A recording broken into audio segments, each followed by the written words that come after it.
Hello and welcome to the Browns Blitz. Today is Wednesday, November 4th. I'm your host, Rod Bloom. Joining me today is J.R. Laherrere. J.R., how are things going? Going good. How are you doing today?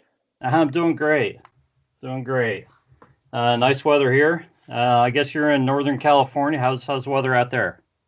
Weather out there is not too bad. It's getting a little cold at night, but can't complain at all. It's probably about high 60s, low 70s today. So we came pretty close to that today in Ohio. So yeah, I'm not complaining for November. Oh yeah, for sure. So Browns are coming up on a bye at 5-3. We have a game to talk about, an unfortunate loss to the Raiders, 16-6. So we will get to that. But first, we're going to start the show with our Blitz beverages. And JR, you're the guest. I'm going to let you go first and talk about what you're drinking tonight. Nothing too special at all. I literally got home a little bit ago from work, and I am drinking a Silver Bullet, better known as the good old Coors Light. All right. So is that one of your favorites, or just a go-to, or? Yeah. You see, I'm a little bit weird. Normally, when it gets colder, I normally switch from light beer to red wine. But I figured since I'm going to be on the show, I will celebrate with a beer, and therefore I'm drinking. I normally have some light beers in the fridge, typically. But yeah, light beer is normally my beer of choice. I'm not necessarily like the biggest beer guru there is. So that's all right. Hey, yeah, I mean, I guess we can't blame you for being a wine drinker, living in California. It's almost like a requirement, isn't it? Yeah, I'm also French, from a French family, so you know what I mean. It's part of the culture there. Gotcha. So, all right. So, I haven't talked beer on the show in at least a couple episodes. So need one this week, right? Yeah, I need one after the loss, that's for sure. And with everything else that's going on in the world, yeah. Yeah, amen to that. Yeah, so I've been teasing this because I bought this a couple days ago, and I thought I was going to try one last night, and I just didn't get to it. But I bought a Kentucky Bourbon Barrel Peppermint Porter. Okay. And that's what I'm drinking tonight. It is I think it's like 8.7, something like that. Nice. So, I've had a little bit of it. You can taste the peppermint, and the peppermint's pretty good. It's got a good beer flavor to it. I think it just depends how much you like peppermint. Right. If you like this beer or not. If you really like peppermint, I think you'd really enjoy this. But if you're just looking for something Christmassy and you're not so sure about a peppermint beer, I probably wouldn't advise it. Right. I let my wife have a taste of it. She kind of liked the peppermint in it. I think it's pretty good. But I'm just trying to think. I think it's kind of got, like that the Andes candies have like peppermint and chocolate. It's kind of like that kind of mix. If you just took the peppermint part and instead of chocolate you had beer, that's kind of what it reminds me of. So it doesn't taste like Andes, but it tastes like the peppermint and that kind of a mix. So the peppermint with the beer. So it's pretty good. And it's got a beautiful red and green label on it. So, I mean, it's very festive. If you wanted to have some of these out for your guests at Christmas, it would really look nice. There you go. Yeah, no, that's a good idea. So anyways, JR, we're at the point in the show where we're going to let you talk about your journey as a Browns fan, how you became a Browns fan, why you're a Browns fan, memories, favorite players, anything you want to talk about for a few minutes, just to kind of tell people what your journey's been like as a Browns fan. All right, let me just start out with a big, deep exhale and just say, so I'm probably what you would call I'm an expansion fan, pretty much. So, I wasn't into sports at all when I was a lot younger. And then when I started getting into football was pretty much when I started playing football around 99. And what happened in 99? Browns came back. Yeah. I didn't have a team that I was specifically rooting for. Where I'm from, everybody's kind of, either 49ers or Raiders fans, obviously. And for whatever reason, just the name, the Browns, stuck out to me when I was like, and it's like, I had no allegiances anywhere. I said, that's the new team. Might as well just go with the new guys. 20 miserable years later, here I am, Wow. But, so you've been in you're from California originally, mm-hmm. or yeah? So you've been in California and you picked up the Browns in '99, and bless your heart, you've stuck with them all this time. Yeah, best decision ever, right? No. Yeah. No, I wouldn't have it any other way, honestly. I'm like so invested now, like, you know what I mean? I might as well be from Cleveland, Ohio. I might as well have been a lifelong fan, because I have, at least when the Browns, before they left Cleveland, you know what I mean? At least they had some success. You know what I mean? The playoffs wasn't too random, all that. Right. Since I've been a fan, man, outside of 2002 and that weird year in 2007, it has been absolutely brutal. I mean, I've had every excuse to jump off the train, and I'm on it, man. I'm going down with the ship at this point. Yeah.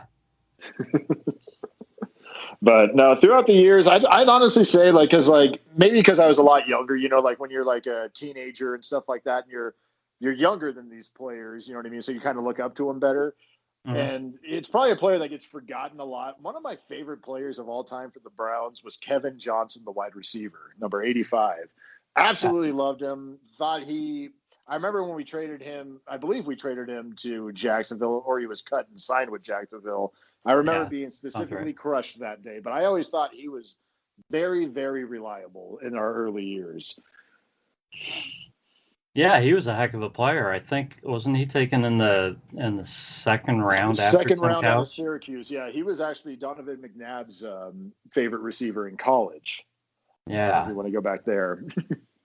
Yeah, I mean, he was a heck of a player for the Browns. The Browns just, they had a few good players back then. He and Tim Couch, but not many more than you could count on one hand. And I'll always defend Tim Couch. I always get a little irritated when I hear, like, biggest draft bust, and I hear Tim Couch's name brought up, because I don't think he fits into what I would consider a draft bust at all. People that say that never saw him play. They know that he was a number 1 overall pick, and they look at the record of the team. Yes, They don't understand the situation. No, they don't understand. I mean, I can't think of any other quarterback that gets right thrust in the NFL with what Tim Couch has and expect anything other than sheer disaster. I mean, you saw it with not Derek Carr, David Carr in Texas too. I mean, these poor guys, I mean, they had nothing around them and they were a human punching bag. Yeah, you just go out there and get killed for a couple seasons. I mean, and I'm still crushed for Tim Couch too, because he's the one that got us to the playoffs in 2002, and he got injured before he could act. I still believe in my heart, if Tim Couch is playing the Pittsburgh Steelers that day, even though Kelly Holcomb had a hell of a game, the Browns pull out the W. You'll never be able to convince me otherwise. Yeah, you're right. It's real hard to say, but yeah, I mean, those were the guys early on. Yeah, no, I loved that wide receiver room we had there too, with Kevin Johnson, Northcutt, Quincy Morgan, Andre Davis. We had 2 Andre Davises back then too, which was fun. Yeah, it was kind of cool. Yeah. But yeah, I mean, I just have to tip my cap to for staying with the team. Being in California, you could switch. How many chances have you had to switch to the 49ers when they were doing well and just stick with the Browns? Yeah, I mean, just stick with the Browns. I mean, nobody would know if you did. No, and growing up where I did, like, my whole family was Niner fans, and you know what I mean. Like, even though I wasn't into sports, I can remember, you know what I mean, when the Niners were in their heyday of being a dynasty and all that. It would have been very easy at any point to switch, but it's just, I don't know. I just felt like I've always felt like the odd duck in my life to begin with. And I felt like just the Browns, without knowing their history, just something just naturally drew me to them. And here I am. Yeah. Well, you know what? The payoff is going to be that much bigger when this team gets to where it's, doing well, when it's making the playoffs and I don't know if it's going to happen this year. They definitely have a great shot. But it feels like things are on the upswing. So hopefully at least some kind of payoff's coming, Yep. Yep, exactly. So unfortunately, Sunday did not reflect that hope that we have for this team. No. Sunday was a rough one. I don't know. I know it was the weather. I know they had 40-mile-an-hour crosswinds. Passing was tough. Kicking was tough. Everything else, just a tough game. I mean, the Browns. This game was 6-6. Early in the third, and Raiders end up winning 16-6. I mean the Jarvis touchdown that was overruled, and and then you had the early fumble by Harrison Bryant. I hate to pin the game on him. The kid's been good. He got stripped. It's going to happen. Yeah. And then for me, the Browns lost this game in the trenches. Really both sides. We lost at our own game, pretty much. We got beat by what we like to do when we're firing on all cylinders. Yeah, and I don't know, JR. I'm looking back at this, and I'm trying to figure it out. I was looking for a list of Browns possessions, and how they ended and everything. And I looked kind of last minute, so I couldn't locate it. But Browns scored 6 points, 1 turnover, and they only punted twice in this game. I'm thinking, what the heck happened here? Well, the Browns only had the ball for like 22 minutes in this game. Yes. Raiders had the ball for 37 minutes and 43 seconds. The Browns were limited on possessions. And, I mean, the more you look at the stats, I mean, it's the only thing that really jumps out at you is the fact that Josh Jacobs ran 31 times for 128 yards. Yeah. And you're missing the biggest point. That's all 100% Baker Mayfield's fault, right? Oh, sure, yeah. Yeah. I mean, Baker threw for more yards than Derek Carr did in this game. He threw for 10 more yards than Derek Carr did. Hey, it doesn't matter, though. If our defense can't get off the field, that's Baker Mayfield's fault. Yeah, definitely. Yeah. Yeah, I mean, there's just so many things in this game. I mean, the Browns only punt twice. Baker was not sacked in this game. The Browns had 2 sacks, both by Olivier Vernon, which, I was looking for bright spots in this after the game. Bright spots, things to take from this game. That's the only thing I could find. That Olivier. Yeah, I pretty much agree with you on that too. I remember when he had his first sack. I remember having a deep exhale and just saying, "Finally!" Finally, the guy has, has done something for us. Because I've been fairly disappointed in him thus far, and I've been rooting for him. I don't root against him, but I mean, I was really expecting a lot more help for Myles Garrett at this point from that D line, and I thought he would be a big component to that. Well, I think Vernon's been okay. I mean, you have to think that a lot of times Myles is getting to the QB so darn fast. They can't give up that's a chance. I wouldn't put any of our woes on our defense. I'd say of our whole defense, that defensive line, Myles obviously being the biggest piece to that, has been the bright spot of our defense. Overall, yes, for the first half of the season. Yeah, definitely. I'm just saying the not being able to get off the field, the giving up leads, and letting teams back into games that shouldn't have gotten back into games. I don't put on our defensive line at all. No. I agree with you. I agree with you 100%. So I don't even know what else to say about this game, JR. I mean, it was just it was a bad game. It was a bad one. I'll admit, I stopped. Sunday's like my day, where I get to enjoy, where I try to enjoy my time with my family. And the Browns are notorious for ruining that. So, for 2 years, I've made a new rule. Once I see a game, and I start getting that high blood pressure, I'm not not at a good high blood pressure. I'm excited about this. We might make a comeback or something like that. You've been a Browns fan long enough to know when this is too familiar a feeling. I'll just turn off the TV and I'll take the kids to the park or something like that. It's like, I got to do something because I just can't be miserable like this for much longer. And I had that feeling with that game. I'd rather just come home and be pleasantly surprised and be like, I should have watched, as opposed to just sitting here watching something that's going to make me mad. Well, there was definitely a point in this game when you knew it was over. Yeah, I had a bad feeling after that Landry touchdown. You know what I mean? Was revealed to be a incomplete pass. Like, that's when I just kind of felt like, oh, this is not good. Yeah. You have to score touchdowns in the NFL. Well, this team seems to be weird like that, though. Like I feel like if we start out hot, that's what fixes our offense. When it seems like a dog, I don't know. Like, I could be wrong, but just the feel I get is like, I feel like everybody goes off Baker. And if he starts out hot, it's going to be a damn good day. If we had Nick Chubb still, I really do feel we win that game. That was Nick Chubb weather right there. And yeah, man, I want that guy back so bad. I said the exact same thing after the game. If Nick Chubb's playing in that game, and and then especially if Wyatt Teller's playing in that game, I think we win that game. Oh, definitely. It's just like, and that's no disrespect to Kareem Hunt at all. I think Kareem's still running too. Yeah. But I think when you have both of them out there, Hunt is like when you have somebody like Nick Chubb and he just destroys the defense, and then in the fourth quarter, that's when you throw in a fresh Kareem Hunt. I think it's one of the most unstoppable running attacks you can ever imagine. Yeah, I agree. And looking at stats, we said Josh Jacobs ran it 31 times, 128 yards. Jacobs averaged 4.1. Kareem Hunt, 14 rushes, 66 yards. He averaged 4.7. Mm-hmm. So his average was higher than Josh Jacobs, and they just couldn't get the right picks going to keep them going. The touches. Yeah. He only had 14 touches. He had 2 receptions.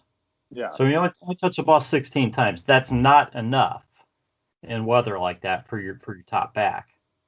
Yeah. Unfortunately, Miles had he must have tweaked he didn't tweak the ankle. He had an issue with was it a knee contusion? It was a knee, yeah. So he was in and out. So he didn't pick up any sacks in the game. He had 3 tackles, but yeah. Anyways, that puts the Browns at 5-3. So still nothing much to complain about, Right. Still pretty darn good record. So, I thought we would kind of, since we probably talked enough about that game, I thought we kind of look over the first half of the season. Maybe just kind of go over what's happened in the first half of the season, maybe talk about some specific players, maybe look at some stats and how they project and things like that. Okay. So let's just kind of run through the schedule real quick here again. I think everybody knows. I mean, everybody knows the 3 losses to Baltimore, Pittsburgh, and it still sounds funny saying Las Vegas. Sorry. Yeah. I just said Oakland out of just Yeah. It still just doesn't sound right. But the Browns pick up wins over Cincinnati, Washington, Dallas, Indy, and Cincinnati again. So, the question's still out there on the Browns. Even after 8 games, what's the real team here? The team that won 5 games against these 5 teams, of which people are people who want to be naysayers are going to say, well, the Colts are the only good team there. You should have won all the other games anyways. Right. And then they're saying, well, you can't beat anybody good, Baltimore, Pittsburgh, and you should have beat the Raiders too. So what's your thought on that? My thoughts are, I still don't know. Like, obviously my expectations, undeservingly so, have been fairly on the higher side. I do think on paper we have a playoff team here. I would like to see us beat the Pittsburghs and the Baltimores, obviously. Raiders should have been a win, but overall, I'm very encouraged about this team. The bye week could not have come at a better time, in my opinion. I really hope that Nick Chubb comes back, because I'm a Baker Mayfield fan and I'm a believer in him. But I will not hesitate at all to say that Nick Chubb is without a doubt the best player on this team, Myles Garrett even included. I think when that guy is able to get the touches that he is worthy of, and our O-line is doing what they do, there is no stopping us. But so I'm encouraged, and especially if you look at the rest of our schedule, I mean, there's a lot of teams we should be able to beat there, starting with Houston. It'll be tough just because Deshaun Watson is a very talented guy and probably has a bit of a chip on his shoulder because he probably should have been drafted with us to begin with, but can't worry about that. But the biggest question mark for me, truly, I know there's a lot of people uncertain about Baker, is just our secondary and our linebackers. That is going to be the biggest challenge for us, I feel, moving forward, especially after that Raider game. I'm not trying to bring up it again, but just when the weather gets bad, that's when you need a hard-hitting defense that can get off the field so we can get the ball to our running backs. And the most impressive win to me personally, I know it wasn't maybe the best statistical day for anybody, but was the win against the Colts. That's a team that you could maybe say we could have lost to. That was a good defense and pretty well coached team. And we won that game. And I think that was probably the best win of our season so far, in my opinion. I would agree. Put up 32 points against the Colts. That's, that's impressive. I think this team's just still growing, still learning, still coming together. And I still think that I think people expect that when you hire a head coach, and I'm talking about a first-time head coach like Stefanski, and I don't care what kind of experience the guy has as an offensive coordinator or doing other jobs, DC or anything else, it's not the same as being a head coach. So I think when a guy gets into a position like this, there's still a learning curve. So it's going to take him some time to get up to his whatever you want to say, to his full potential. If that's even what happens. I mean, you think that a guy who's been a head coach in the league for 10 years isn't still learning and picking up on things? I'm sure he is. Oh, absolutely.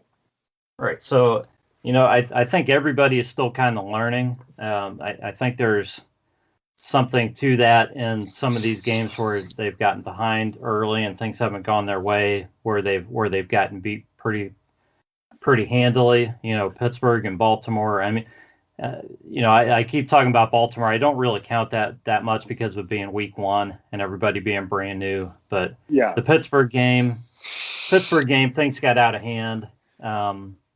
No disrespect to Pittsburgh. I don't really feel that Pittsburgh is that much better than the Browns to beat them by that much. Oh, I have all disrespect in the world for Pittsburgh, and I will just absolutely say we should have been able to stand toe to toe with them. It was a complete. Should have been a closer game. It was a complete disaster on all fronts. That was another day my kids got to go to the park and have a good day at my expense. Can't blame you at all there. Yeah. So let's take a look at some. Well, before we look at players, let's talk about. I mentioned maybe we'd give some grades out. All right. I just want to get your thoughts, and it's probably pretty hard to really talk much about Andrew Berry, other than what he's done through the draft and building the team. He didn't do anything at the trade deadline. Not many teams. I don't think many teams did much. There was a lot of hype, but not a lot of return. I didn't see much happen. So, I'm not getting on him too much for that. I just think teams weren't doing much this year. Yeah. So, So what are your thoughts on Andrew Berry? If you had to give him a grade if you want, just what he's done for the Browns, meant for the Browns, and what do you think his future is? You see, I'm actually very high on Berry, and if I'm trying to be conservative, I'll go to a B plus. I want to give him an A just because I feel like the thing that I really liked about his offseason of what he did is he really showed a lot of faith in the coach that we have. If you notice, like every draft pick seemed like it was something tailor-made for what Stefanski is trying to implement. You know what I mean? When you talk about Harrison Bryant, you could really make the argument we did not necessarily need another tight end when you have Njoku and, you know what I mean? Just that, it just shows that, like, to me, it was a sign that, like, this is a different feel. Like, it seems like a GM that's 100% committed to the coach, that's tied to the coach, and not necessarily maybe, oh, well, I'm going to fire this guy when we disappoint and, you know what I mean, redraft a new quarterback and all that stuff. Everything seemed to make sense, and everything's been calculated. I thought he was surprisingly aggressive in the free agency and the draft. I've liked almost everything he has done thus far. I can't complain at all about his performance. Yeah, I'm the same way. In the draft, he just seemed to make value picks. He just seemed to make sure that he got the most value out of the picks that he could, and while addressing team needs. And if he wasn't addressing a team need, he was adding a piece, like you said, like Bryant, that was something that fit in for Stefanski. Mm-hmm. So it's hard to grade a draft, and especially in the year that it happened. I mean, we haven't even seen Grant Delpit play yet, but I know. So it seems like a great pick, but you don't know until several years later. But just on the basis of what he did, the moves he made within the draft, and still getting at least most of his guys, we think, he just seemed to handle the draft, I would say, as well as anybody we've seen in Cleveland, in a long time. Especially considering the circumstances. This has not been your typical offseason, this last offseason that we just experienced. No. For a first-time GM and the things he was able to do, I was very, very impressed. I was too, yeah, and I felt the same way at free agency. Yeah. I mean, just addressing the offensive line, just getting that taken care of has been just a huge weight off the shoulders of Browns fans. Oh, absolutely. So yeah, I mean, yeah, if I was giving them a grade, I mean, it's hard to grade a GM off of one draft and off a few moves, but yeah, I mean, I would have to give him probably an A at this point, but I think a GM kind of builds their grade over a few seasons. So I would kind of reserve that over the next few years and kind of see how he does consistency wise. Oh yeah, because I remember at the start of last year's season, the 2019 season, I would have pretty much been okay with the Cleveland Browns putting a statue of John Dorsey outside of Cleveland Browns Stadium. Same here. Yeah, I agree. He could have walked on water to me, and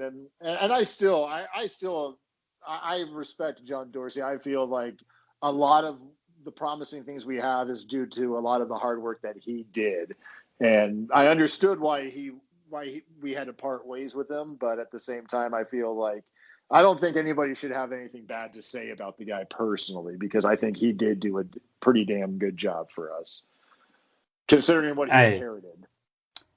I agree with you. I mean, people will talk about some of the picks that didn't work out, but man, look at the picks that did. So yeah, absolutely. So yeah, you got to be. I definitely still respect him. Definitely. So let's go to Kevin Stefanski, and I don't know that's right to give just one grade to a head coach. So how have you felt? How do we want to divide this up? Maybe on his preparation. I don't know if preparation is the right thing.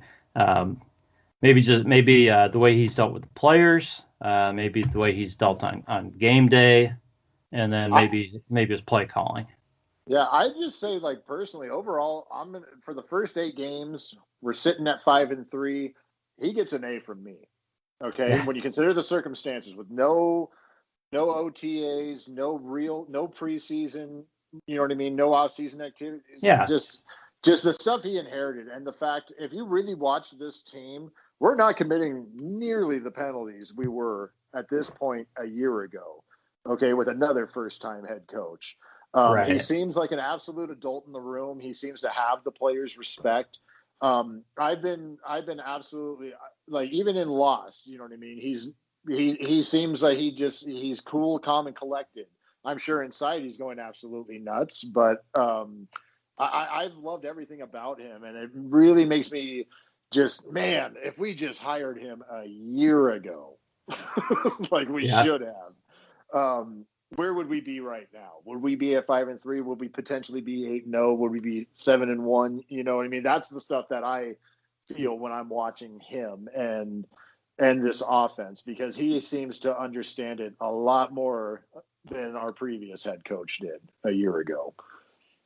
Is there any part of his job or anything that he's done that either has that you've been concerned about or that you think he needs to grow in? Not so. I mean, I'm not trying to sound like the typical fan waving the pom poms. You know what I mean? But no, like, honestly, I'm not. You know what I mean? Yeah, I'm just looking for anything that's, like, obvious at this point. I mean, we know he's still got to grow. Yeah, I'll have to see more, honestly. But, like, right now, no, because I could tell, like, he wants to do everything that this team is built to do. He wants to run the ball. He wants to control it. He wants to have play action. You know what I mean? I agree with the team that we have. I agree with pretty much everything that he is trying. Now, obviously, he can't play for the players, and obviously sometimes things need to change. But, you know what I mean? And the fact is, he makes gutsy calls when they should be. Like that reverse to OBJ against Dallas, that's what won us the game. Because if the Dallas got that ball back, we're losing. I felt that in my heart. I was completely terrified of Dak Prescott at that point. And what a gutsy call to do that. Because if that play goes south, he is getting destroyed by everybody. You know, so I feel if you're going to destroy him for something like that, because, I mean, just think about it. On all the news outlets, they would have just been talking about what a horrible play. OBJ needs to demand a trade, but he pulled it off and it worked. And I don't think he gets enough praise for that. And that play has been one I pointed to as an example of how Stefanski has used his players, you know, to capitalize on their abilities and their strengths. Yeah. And I'm not sure that, you know, I don't think that, you know, our last coach did that, and probably a lot of other coaches don't always do that. They try to game plan, and I think Stefanski's good at using these guys for their strengths. He doesn't call the same plays with Kareem in there that he does with Nick Chubb in there. No, not at all. Not at all. I feel like Kareem Hunt is like a bit of I know he's a lot better a player, but he seems so much like Duke Johnson to me, the way we use him. You know what I mean? And I pretty much in a lot of parts agree. I mean, he'll get more carries than Duke does, or Duke did when he was with us. But, like, you could definitely tell that he tries to use Kareem Hunt's ability to run routes and catch the ball, as opposed to when Nick Chubb's in there. It's just, you know what I mean? Tighten your chin straps, everybody. It's going to be Here it comes. It's going to be a dogfight. Yep. Yeah. You know, I really let's see. I wanted to talk about Bill Callahan because I don't think you can praise the guy enough. No, that's our MVP for the season so far, in my opinion. Bill Callahan and the work he has put in with that offensive line and what he has done with Wyatt Teller. My God. Yeah. I mean, not just Wyatt Teller. I'm sure he's helped the other guys too, but it's been most apparent with Wyatt Teller. So right.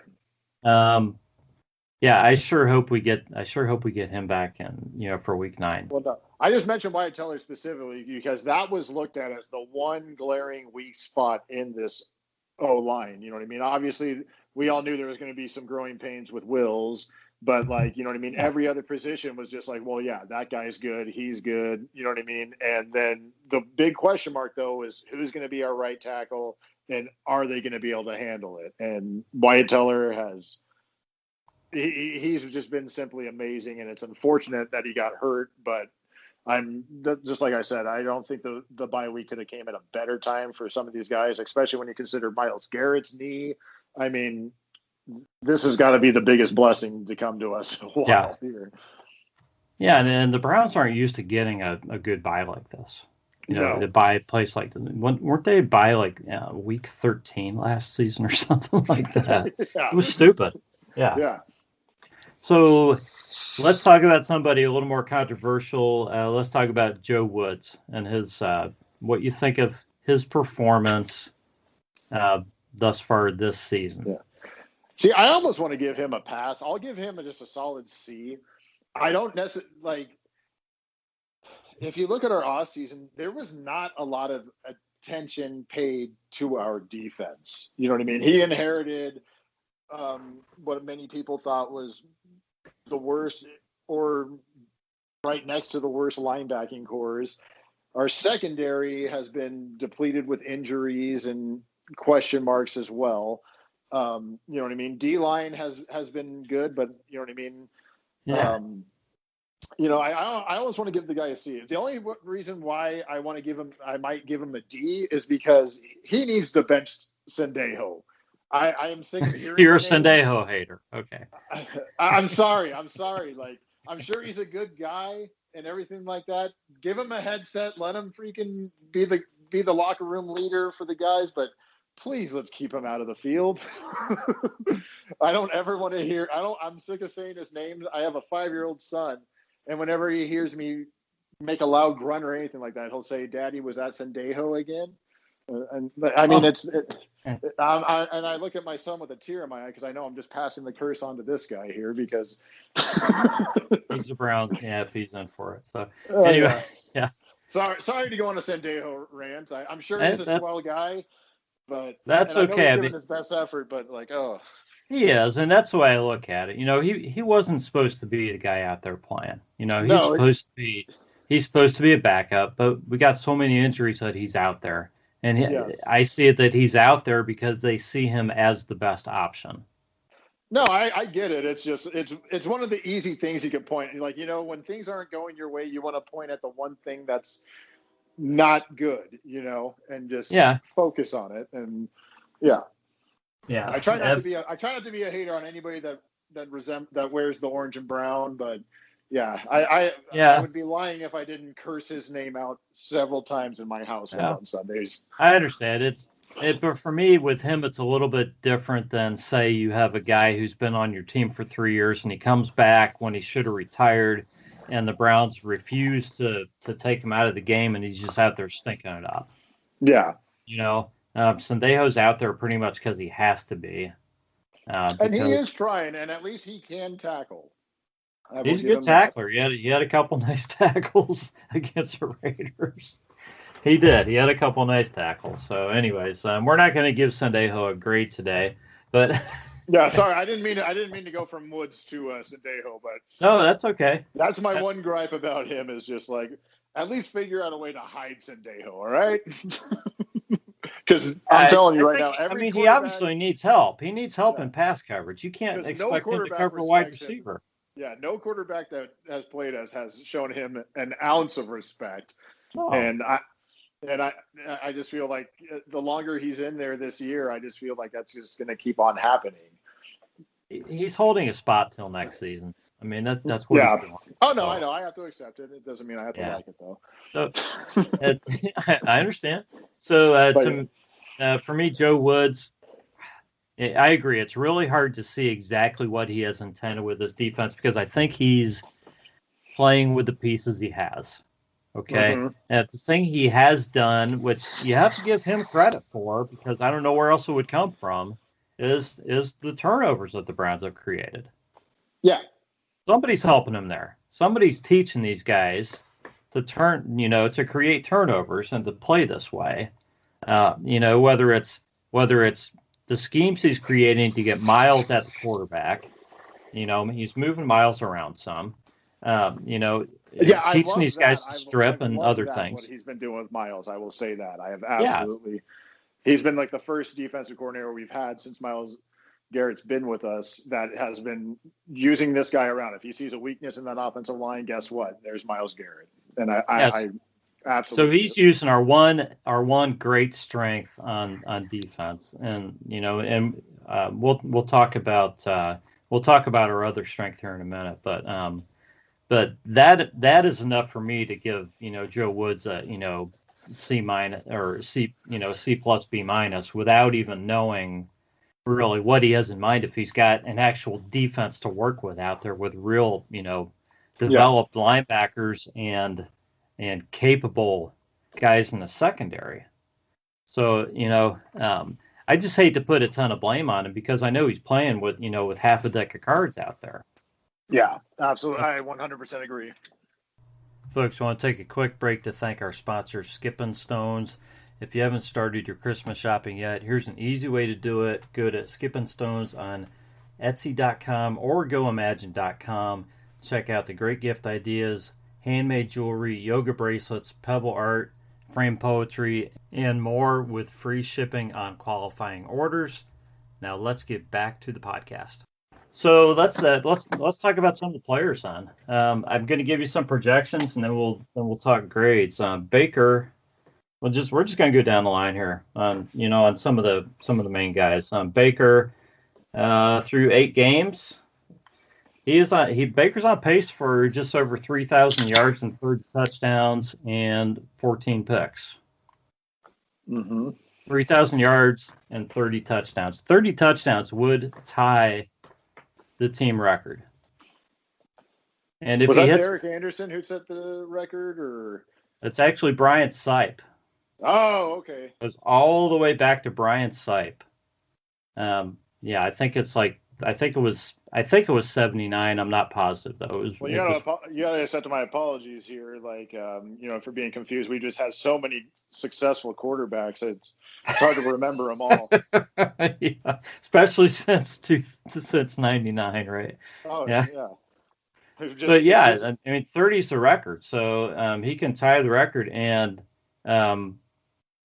I've also been told that if he goes 3,000 yards and 30 touchdowns, he will only be the third quarterback in the history of the NFL to do that. And the first two were named Peyton Manning and Andrew Luck.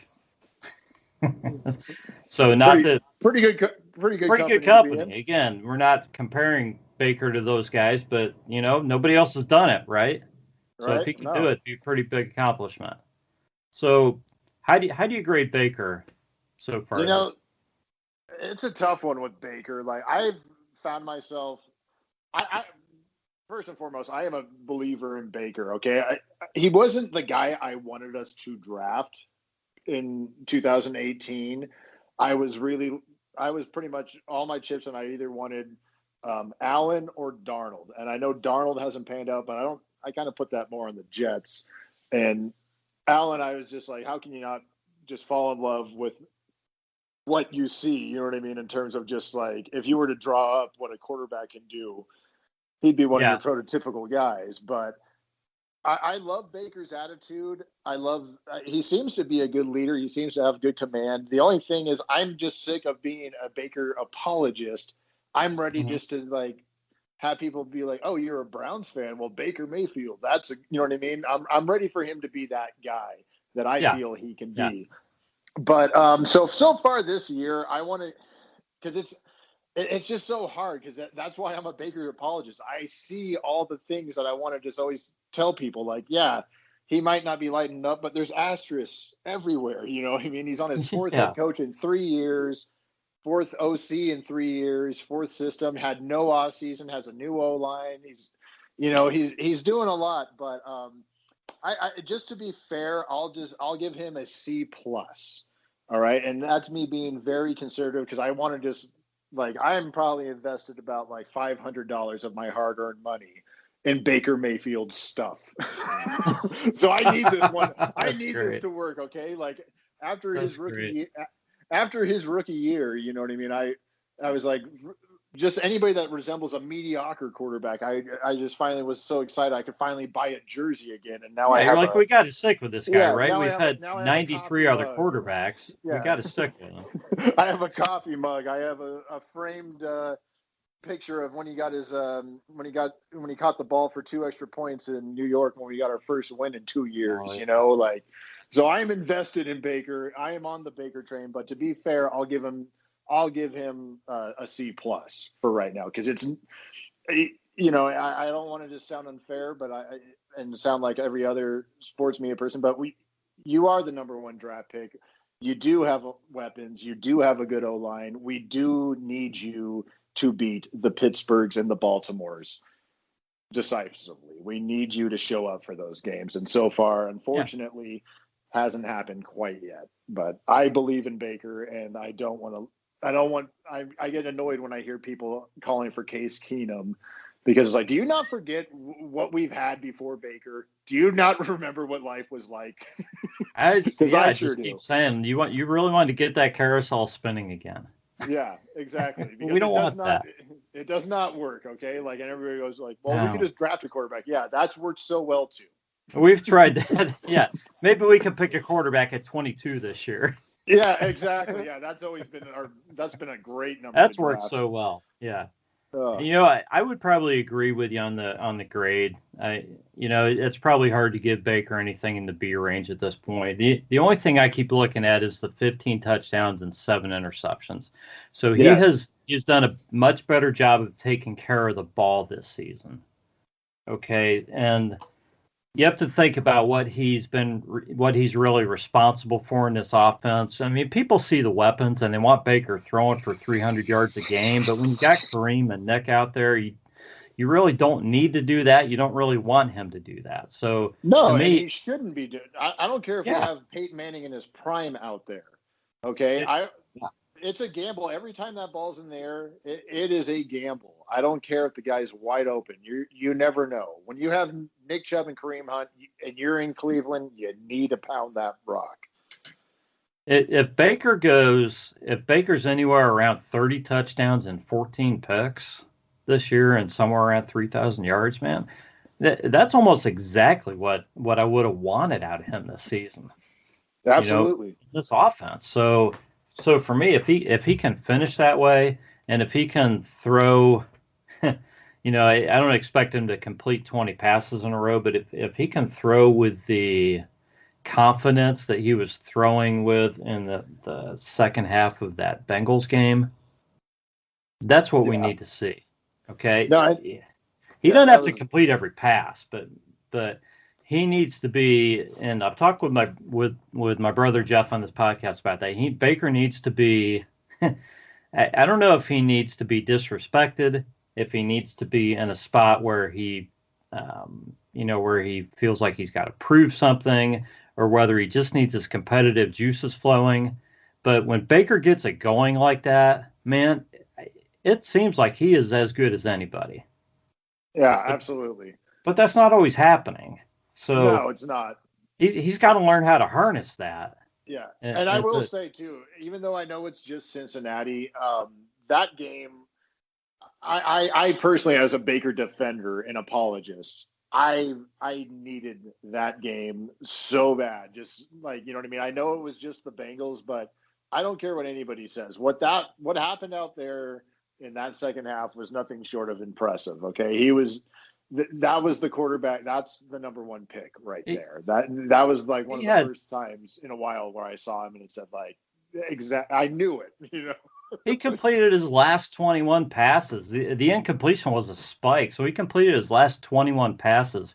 I think the previous Browns record was 14 or 15. Okay, yeah. So all these guys, you know, Sipe, Kozar, all these guys played against teams like the Bengals. Nobody's completed 20 or 21 passes in a row ever. Yeah, and I don't care if it's the Bengals. Yeah. Those are still NFL players out there. Right. Right. He was firing the ball. I mean, it was on target. I mean, yeah, you got to give the guys credit for making some tremendous catches. But Baker was firing that ball, and they were bringing it in, and he was on fire. So we're going back a couple of weeks here, but, seeing that I think that's the kind of thing that we needed that. Sure. I think Baker needed that too. Oh, he absolutely needed that because, I've never been on the train of he needs to be benched. We need Keenum. I've never been one of those guys.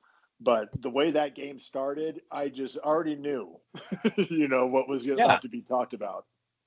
And boy, did he respond. And I was, and I feel like, I don't know, that's what's weird about him. It's like he almost needs adversity to play. Almost, yeah. Almost seems. Yeah, I agree. So let's move on to the running backs. Kareem Hunt. And this is interesting. I'm looking at the stats. Kareem Hunt has rushed for 529 yards. All things being equal, I know Nick Chubb's been out, but Kareem has 529 yards. He's on pace for 1,000 yards this season. Nick Chubb's supposed to be back. Hopefully he comes back week 9. Nick has 335 yards, so Nick needs 665 yards in 8 games to hit 1,000. There's actually a shot both these guys hit 1,000. Yeah. See, I'm not concerned about the stats, but as far as Kareem Hunt goes, I feel bad because I know there's a lot of holes in this team, but I got to give him an A. I really do. He has been he's been so great in the short passing game, just for little things here and there. He's got a lot of reception touchdowns, and as a runner, he's good. The only issue has been since he's been the guy, with Nick Chubb out, I want to say we've had 2 losses since Nick Chubb's been gone, correct?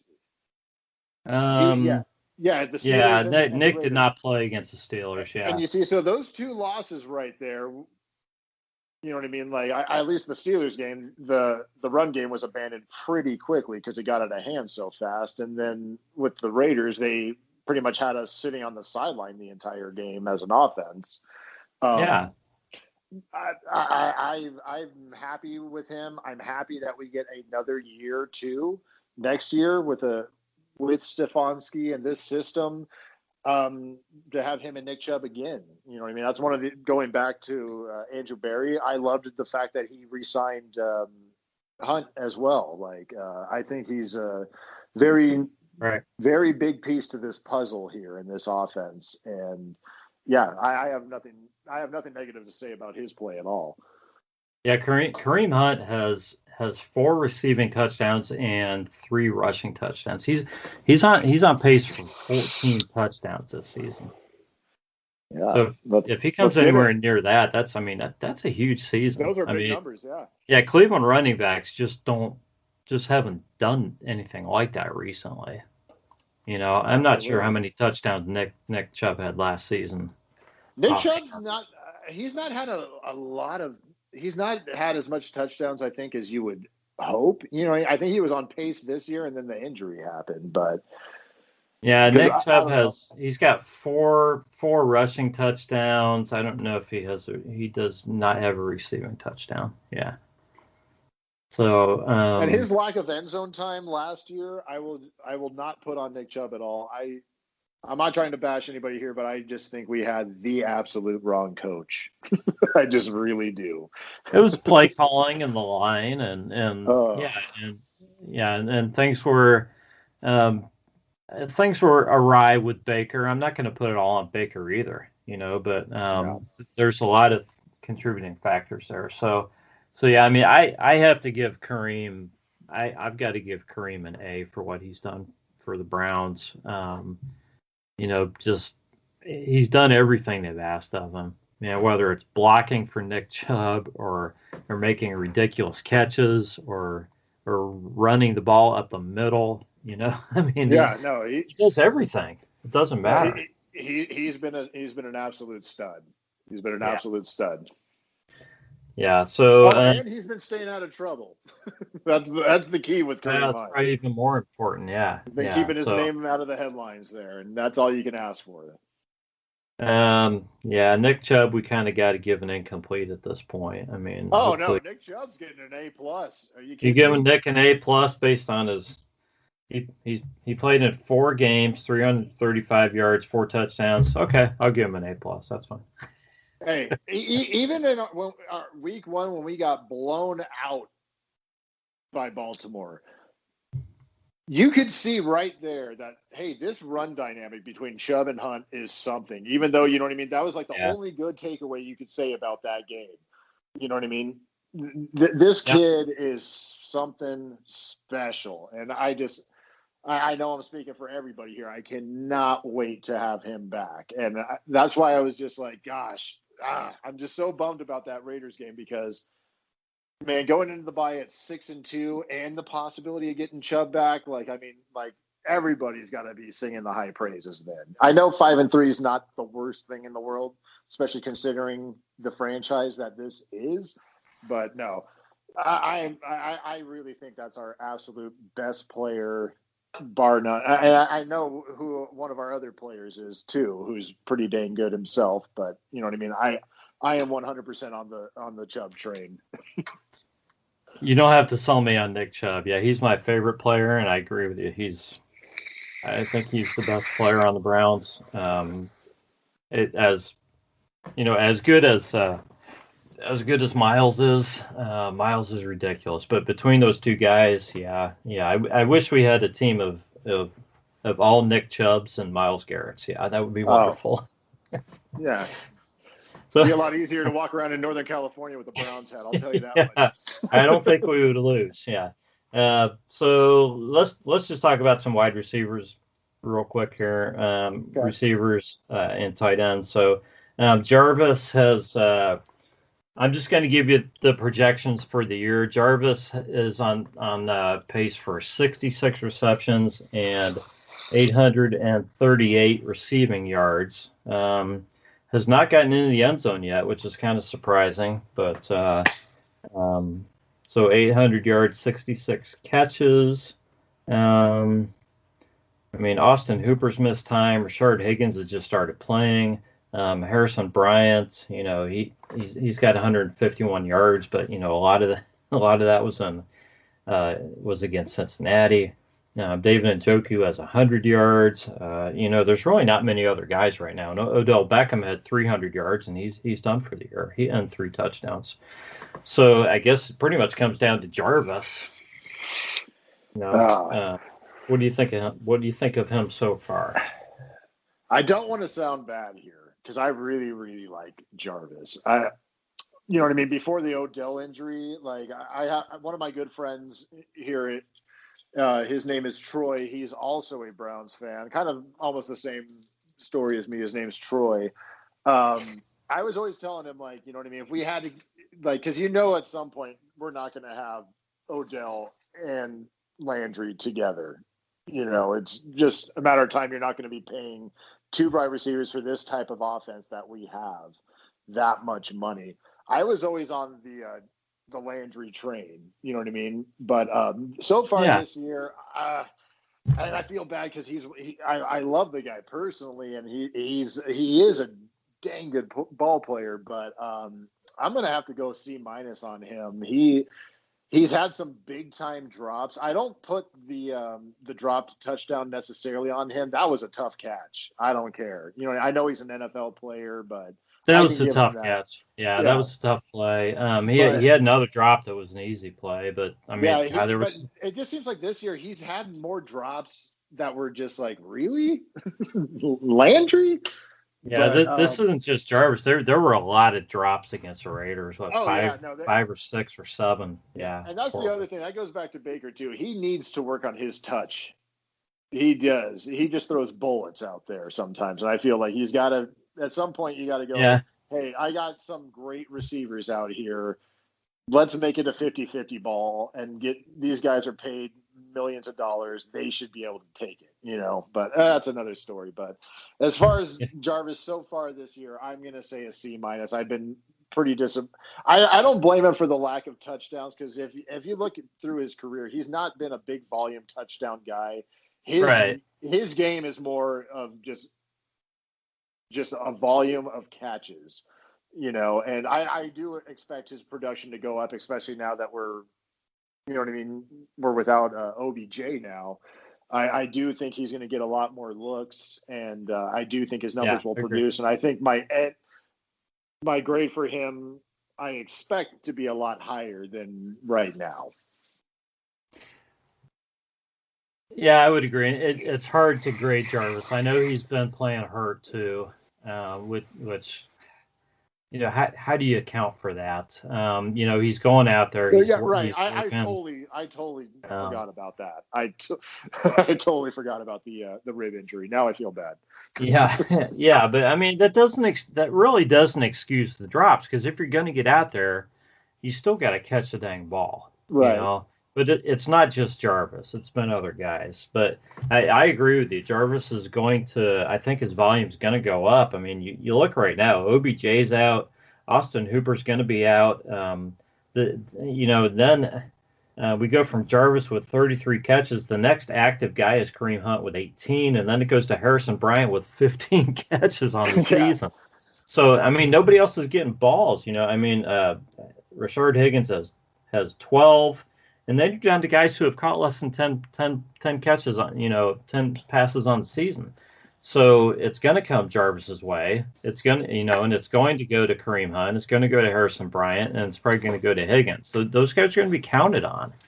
They need to catch the ball. If they don't, whoever doesn't catch the ball, there's going to be somebody else out there. If the Browns especially when your reputation is the guy who catches nothing but footballs. Everything. Yeah, no kidding. Yeah. So let's talk some defense. There's a couple guys in particular I want to talk about. And then if you want to grade some other guys, we could do that real quick, because we're kind of getting up against it. We've been going for a while. But we got to talk about Miles. Miles is still on pace for 18 sacks. He's got 9 through 8 games. The team record, I believe, is 14. So he's still 5 away from that. Should be well within reach as long as Miles can, hopefully get over his injuries that were bothering him in the last game, and get healthy with this bye week and get out there and hopefully do some damage against some of these teams. So Miles, 9 sacks, 19 tackles, 9 tackles for loss, and 4 forced fumbles, and 2 fumble recoveries. So. Can you give Miles anything but an A+ at this point? I cannot. A+. I can't either. He's been one of the few bright spots in that defense. I put at least 3 of our wins on his back, which is what I was really waiting for. I was waiting because he's always had the numbers. But I was always just like, but where's that game? Where's that game to where you could point at and be like, hey, he's had a few this season. Yeah, exactly. He has answered the question. I have no complaints whatsoever in his game right now. And he's like one of the first, because I know there's always going to be the Baker critics, but I don't think there can be anybody out there that can say, oh man, why did we even with the quarter? I take that back. I mean, I can understand somebody saying we should have taken Mahomes over Garrett, but outside of that person, I don't know one person that could say that hey, we. Nobody Myles was Garrett saying that #1. at the time, Yeah. But so. Anyways. No, yeah, for sure. But I'm just saying we took Myles Garrett #1, and he has been nothing short of a great investment. He was the true start to the turnaround in Cleveland, I feel, and I have zero complaints. That's true. And a great extension there, definitely by Barry. So yes. Been worth every penny of it, every $1 million of it. Yeah.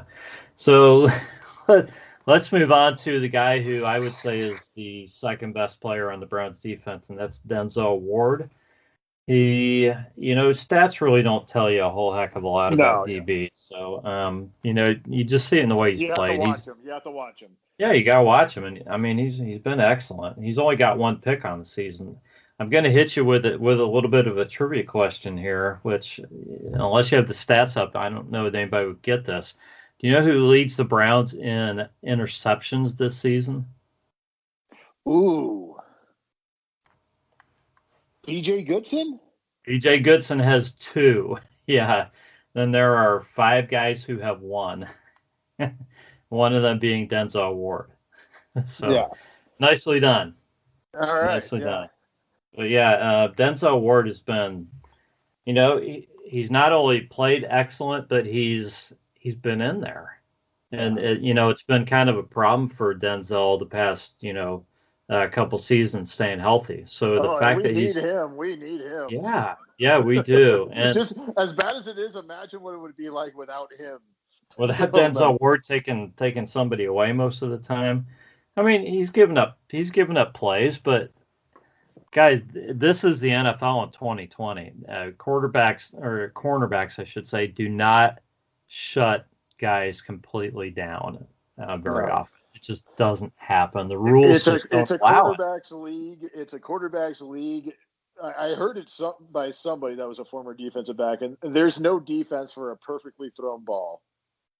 There's no coverage for a perfectly thrown ball.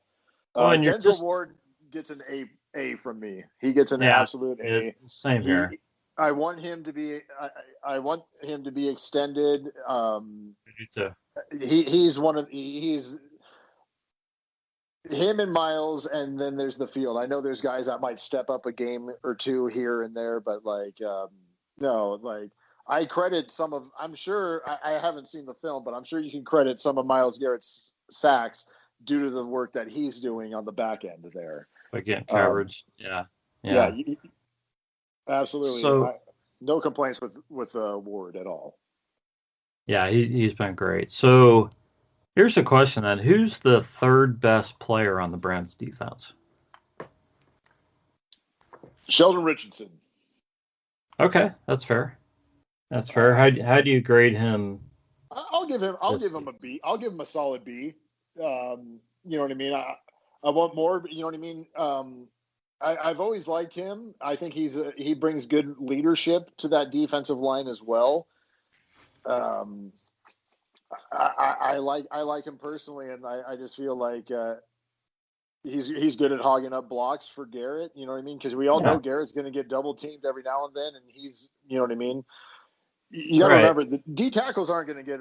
I know there's Aaron Donald in L.A. who's a psychopath, and you know what I mean? Nobody's like Aaron Donald. Normally you don't have defensive tackles just, you know what I mean? Yeah, just becoming like these crazy number getters. Like their number one job is typically to eat up blocks and either free up a D end or free up a linebacker to plug a hole, And I really like Sheldon Richardson. I'm going to go back real quick. Denzel Ward has 11 passes defense this season. I think that's a pretty good number. Oh yeah, no, and he owns AJ Green. I just he did. Even though AJ Green was just holding him and pushing him on every single play, too. No, but if you look at those two standing side to side, like there shouldn't even be a competition. AJ Green should beat him every time. Yeah, he should. He's like 5-6 inches taller and extra, 20 pounds or something. Yeah. Sheldon Richardson, he's second on the Browns in sacks with 2.5, and also second in tackles for loss at 4.5. So, he's been, he's had a good season. So, like you said, the defensive tackle, you don't expect them to put up huge numbers. You expect them to clog the middle, hopefully slow down the run, and help to collapse that pocket. But you don't always see big numbers unless your name's Aaron Donald. Right, exactly. So I would agree with you. So I think those are pretty much the guys we want to talk about.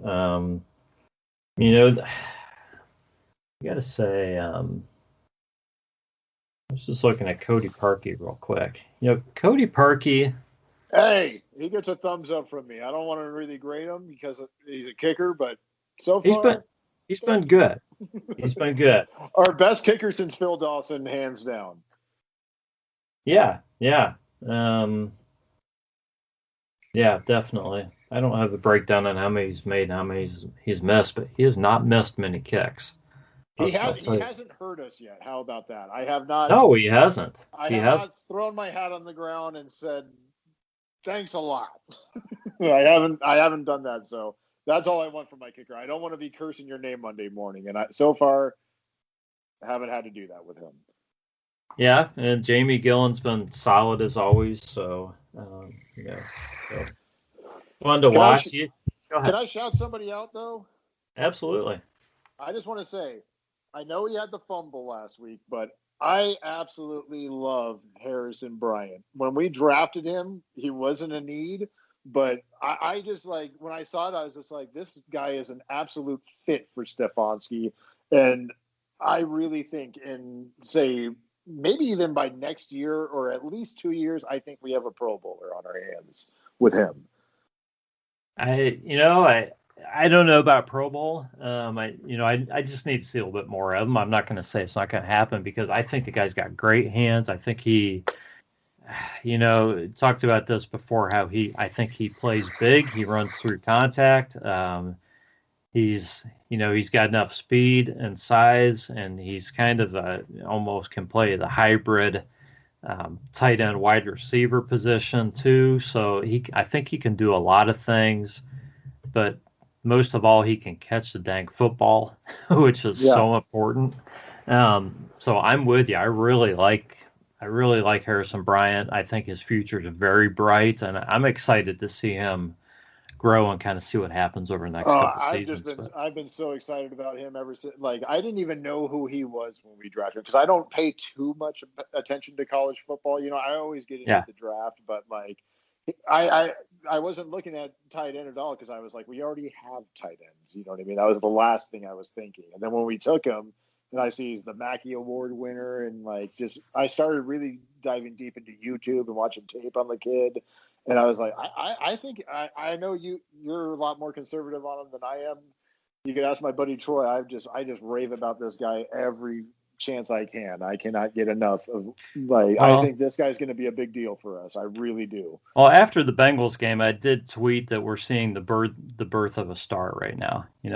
A birth of a star, being made right now. And I'm sick of everybody always putting it's the Bengals. I don't care. So, I'm so sorry that the Bengals are an NFL team and they're in our division, okay? And we happen to beat them. We're supposed to beat teams in your division, and that's what we're doing. I'm sorry. I just had to add that. I agree. You're darned if you do and darned if you don't. So that's kind of how it goes. But I'm big on him too. We'll just see. The only thing I was shying away from was the Pro Bowl, just because I just want to see him grow more, because I kind of feel like he's had one big game so far, but I definitely see that ability. I think he can definitely be a stud for the Browns and really do a lot of damage. And let's talk about. I want to know. I want you to start this out. Where are you on Jedrick Wills? Where would you grade him right now? It depends if I'm grading him as a left tackle or as a first year left tackle. Right. Because there's a difference. As I think he's done a very nice job overall, because most first year left tackles really, really struggle. I think he's been as good or better than what you could expect out of a guy, especially considering that he played right tackle in college. And I know it's the whole left-handed quarterback thing, playing the same position, but he's still lining up at a different spot. So he still had to learn the new position and go out there against NFL players and play left tackle as a rookie. So this is not an easy thing. Not many guys have been successful in their rookie season doing it. And overall, he has been very good. He's had games like the game against the Raiders. I think he had 3 false starts against the Raiders, maybe 2 or 3. You see, when I was watching the game, I know he had a false start, and I want to say maybe a holding call or something. He had a penalty against him as well. I want to say it was a holding. He had a couple penalties, yeah. So he's had a couple games like that. It was that game, and I can't remember which other game. There was another game where he jumped like twice early in the game. And it may have been Washington, may have been Dallas, but then he kind of calmed down. But overall, he's done a nice job. And you have to think that he's learning this position, and he's a rookie. Yes.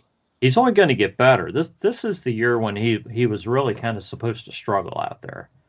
So, I would give him a pretty good grade as a rookie. I'd give him a kind of probably a B for how he's handled himself. If you're grading him as a left tackle, you're probably giving him a C. But as a rookie, you're probably giving him, somewhere around a B.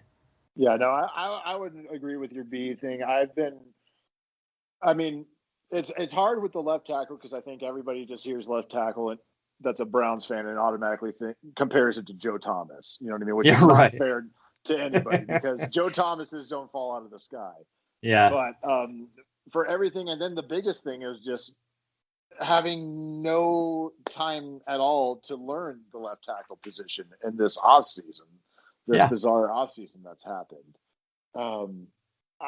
I'm very encouraged. I do feel like his strength so far has been more run blocking than pass blocking. Personally, I think he's been, as opposed to Joe Thomas was, I feel, better as a pass blocker than a run blocker. But I mean, Joe Thomas was great at both. But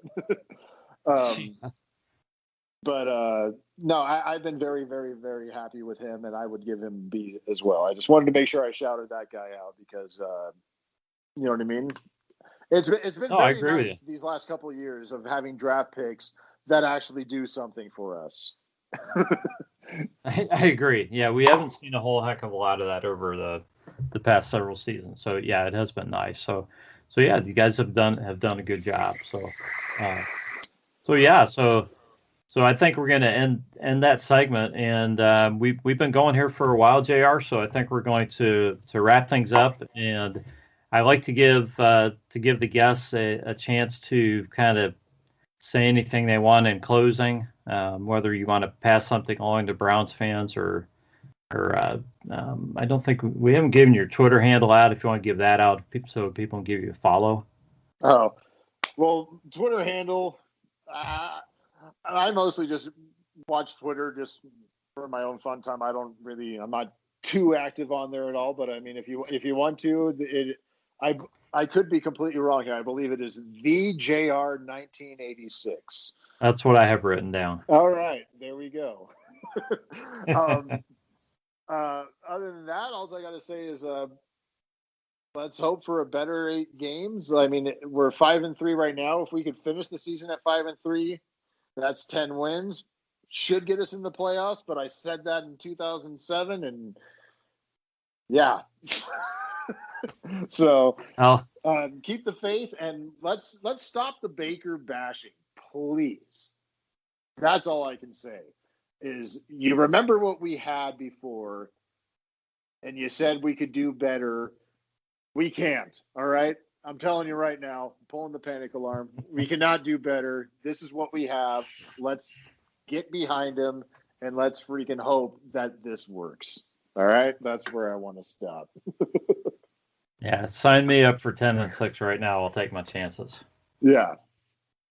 I was thinking 11-5, and then that Raiders game happened. I was looking at our schedule and trying to be, you know what I mean, realistic. I was like, man, we could actually, you know what I mean? We could actually pull this off. 11-5 would have been good, but yeah, 10-6. If they can finish like that, it would be a great season. With a first-year head coach, you know what I mean, and $31 million in the cap, like, I mean, I'll take that. Definitely. All right, guys. We're gonna wrap things up, JR. It's been great talking to you. Guys, this has been the Browns Blitz. We will catch you next time.